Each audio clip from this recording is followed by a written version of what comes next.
Hi, welcome. It's Hanifa YouTube channel here. Chilungamo cheni Pakuthawa kwa Shepherd Bushiri, Mdziko la South Africa. Pa 10 November mchaka cha 2021, nkhani inali paliponse mziko lino la Malawi kunena kuti Mneneri Shepherd Bushiri wathawa belo pamene amazengedwa milandu yosiyanasiyana monga chinyengo, kuba, komanso yozembetsa ndalama mziko la South Africa. Panali kusamvana pakati pa nyumba za ukazembe za mayiko awiriwa pa nthawiyo, ndipo nyumba zolemba nkhani komanso kuwulutsa mawu za ENCA, The Sunday Independent ndi City Press zinawulutsa ndi kulemba kuti mtsogoleri wa dziko la Malawi Dr. Lazarus Chakwera, yemwe pa nthawiyo anali mdziko la South Africalo kwa masiku angapo, komwe amagwira ntchito za boma, ndi yemwe anamuzembetsa Shepherd Bushiri. Malipoti oterewa anatulutsidwa mwamphamvu ndi unduna woona za mgwirizano ndi maubale akunja kwa dzikolo. Zitatero, dziko la South Africa linalembera kalata mdziko la Malawi kunena kuti a Shepherd Bushiri awamange ndipo awabwezeretse mdzikolo ndi kuti akapitilire kuyankha milandu yawo.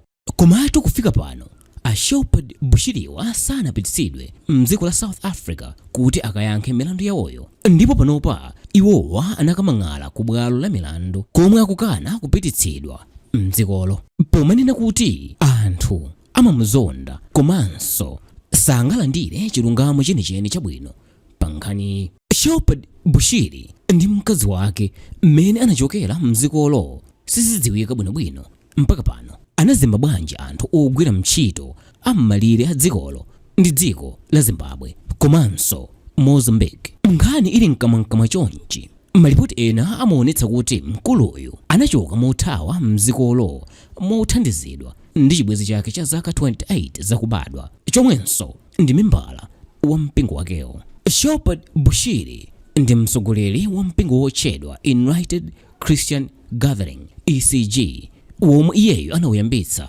zaka za mbuyozi mdziko muno. Atayamba kulalika kwa kanthawi, iyeyo mu chaka cha 2013 anaganiza zosamukira mdziko la South Africa, komwe wakhala ali wodziwika polalika komanso kupanga zinthu zozizwitsa kwambiri. Zinthu zakhala zikumuyendera kumeneko mpaka anafika pogula ndege komanso mkukhala ndi galimoto za mtengo wapatali. Mpingo wake wakhalanso ukukula pochoka kulikulu ku Pretoria nkumakafikira mpaka mayiko ena monga Eswatini ndi Lesotho. Komatu zinthu zinasintha mzaka ziwiri zapitazo, pomwe iyeyu pamodzi ndi mkazi wake Mele anamangidwa ndi apolisi akumeneko powaganizira kuti akhala akupanga zinthu za chinyengo komanso kuba ndalama za nkhani zokwana 105 million rands, yomwe kuno ku Malawi panopa ndiyo kukwana 6 billion 350 million Malawi kwacha. Zitatero, a Shepherd Bushiri ndi akazi awo anatulutsidwa pa belo ya ndalama zokwana 200,000 rands, yomwe kuno ku Malawi ndi 12 million Malawi kwacha, yomwe iyeyo ndi mkazi wakeyo anakwanitsa kulipira. Kenako nkuthawa nkupezeka kuti wafika ali kuno kwawo ku Malawi. Kufika kwake kwa mziko muno kunasogozana ndi kufika kwa Lazarus Chakwera, omwe anali mziko lomwelo la South Africa, komwe amakacheza ndi mtsogoleri wakumeneko a Cyril Ramaphosa.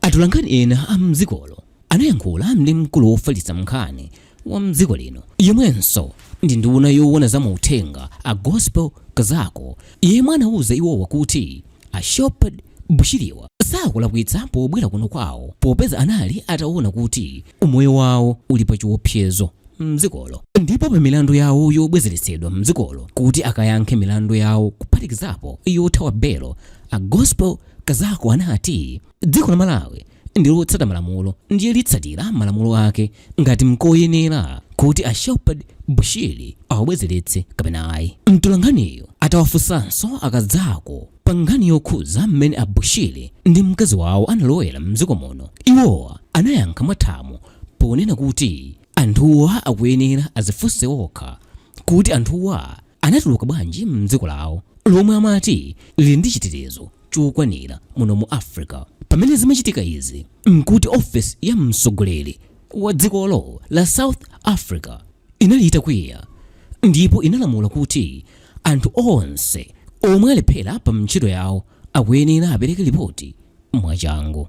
Pakatipa pakhala pakuyankhulidwa nkhani zambiri zokhuza mmene a Shepherd Bushiri pamodzi ndi akazi awo anathawira mdziko la South Africa nkupezeka kuno ku Malawi. Anthu ena amakhulupirira kuti anthu awiriwa omwe anayenda opanda zitupa zawo zoyendera ma passport anadzera kumalire akumpoto kwa dziko la South Africa ndi Zimbabwe. Iwotu sanagwiritse ntchito malo otulukira a Bridge popeza pa nthawi yomwe anathawayo malowa samaloledwa anthu kugwiritsa ntchito potuluka popeza kunali kutatsekedwa kamba ka matenda a COVID-19. A Bushiri ndi akazi awowa ndi zosimikizika kunena kuti anagwiritsa ntchito njira zina zachidule zomwe anthu olondera malirewa a border patrol a dzikoli sazidziwa. Mukafukufuku yemwe tinachita zimaonesa kuti munthu aduse malirewa kudzera mu njira za chinyengozi umayenera uwalipire anthu omwe amayendetsa njirazi ndalama yokwana 1000 rands yomwe kuno ku Malawi ndi pafupifupi 60,484 kwacha panopa. Ndipo ku nyumba ya malamulo mdzikoli anthu ena mwa aphungu kumeneko amakhulupirirabe kunena kuti a President Lazarus Chakwera ndi omwe anathandizira powozembetsa a Bushiri pogwiritsa ntchito zina mwa ndege zawo zomwe iwowa anakwera.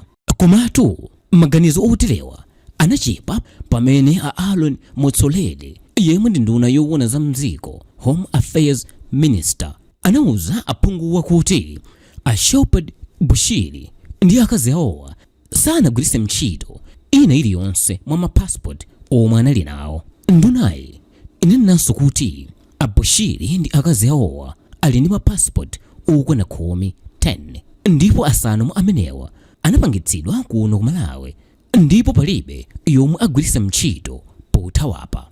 Ndipo anaonjezera kunena kuti Chakwera sanawathandize kuti athawe mdzikolo.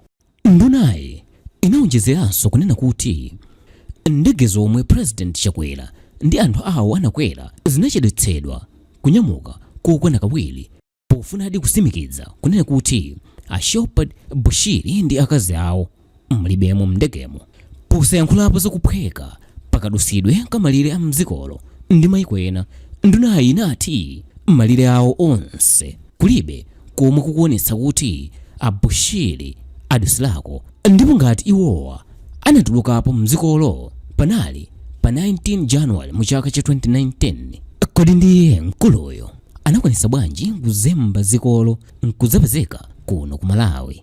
Malingana ndi mkulu wina wochoka mdera la Limpopo yemwenso ndi membala wa mpingo wa Bushiriwo akuti pa 10 November mu chaka cha 2021 mtsikana wina anabwereka galimoto yake yomwe anagwiritsa ntchito powatengera a Shepherd Bushiri pamodzi ndi akazi awo nkuwapititsa ku Musina komwe ndi malire a dzikolo ndi dziko la Zimbabwe.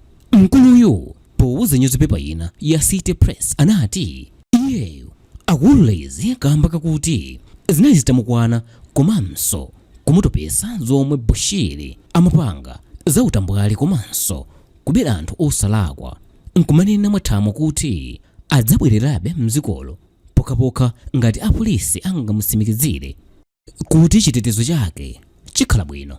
Mkulu yemwe galimoto lake linagwiritsidwa ntchitoyo anapempha akuluakulu kuti iyeyo ndi mzimayi yemwe anayigwira ntchitoyo asaululidwe panopa mpaka nkhani itasungola, ndipo mzimayiyo anapempha kuti adzatetezedwe nkhani ikadzafika podziwika zenizeni zomwe zinachitika asanaziulule. Komatu loya yemwe amayimira a Shepherd Bushiri pa milandu yawo mdziko la South Africalo anakana kunena mmene iyeyo Bushiri anathawira mdzikolo ponena kuti sadziwa kanthu popeza sanamuuze, potengera ndi mmene sizikhalira zovuta kulowa ndi kutuluka dziko la South Africa, komanso mmene omwe amayang'anira malirewa alili akatangale. Zikhoza kukhala zoona kunena kuti iyeyo Shepherd Bushiri pamodzi ndi mkazi wakeyo anagwiritsa ntchito pa Beit Bridge.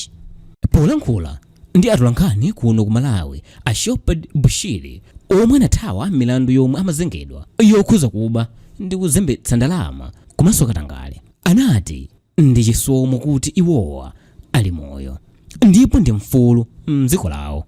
Kufikira lero sindimadziwa kuti ndinachoka bwanji ku South Africa nkufika kuno ku Malawi. Kunali moto woopsa ndipo ndimayenera kuchokako, koma sindikudziwa kuti ndinachokako bwanji. Ndi Mulungu yekha yemwe amapulumutsa anthu ake kuzoyipa, anatero a Shepherd Bushiri polankhula ndi mtolankhani wina mwathamo ku Malawi. Iyetu analengeza za kuthawa kwakeko mdziko la South Africa patangodutsa maola ochepa chabe ndege yomwe inatenga President Chakwera itafika ku bwalo la ndege la Kamuzu International. A Shepherd Bushiri pamodzi ndi akazi awo aonjezera mndandanda wa anthu omwe akhala akuthawa mdzikoli, ngakhale kuti dziko la South Africa limazitamirira kuti lili ndi chitetezo chokwanira m'malire a dziko lake. Mu chaka cha 2011 mzimayi wina yemwe amazitcha kuti White Widow koma dzina lake lenileni ndi Samantha Ruth White ndipo ndi wa mdziko la Britain anathawa mdzikolo pomwe amafunidwa kuti amangidwe kamba kokhuzidwa ndi kuphulika kwa bomba lomwe linapha anthu ambiri ku Western Gate mu mzinda wa Nairobi mdziko la Kenya. Ndipo mu chaka cha 2015 mtsogoleri wa dziko la Sudan a Omar Hassan al-Bashir anatulutsidwa mdzikolo ngakhale panali chilolezo chowamanga kuchoka ku bwalo la milandu lina la mu mzinda wa Pretoria. Iwowa a Bashir anali akufunidwa ndi bwalo la milandu la International Criminal ICC kamba kakukhuzidwa kwawo ndi nkhondo yomwe inapha anthu ambiri ku Darfur mdziko mwawo. Ndipo mu chaka cha 2017 mkazi wa mtsogoleri wakale wa mdziko la Zimbabwe a Grace Mugabe omwe amafunidwa kamba komenya chibwenzi cha mwana wawo ku Sandton anathawanso pomwe amafunidwa kuti amangidwe. Nalo banja la Gupta lomwe lili ndi milandu yambiri mdzikolo makamaka pa nthawi yomwe a Jacob Zuma amalamulira dzikolo anathawira ku Dubai mdziko la United Arab Emirates UAE.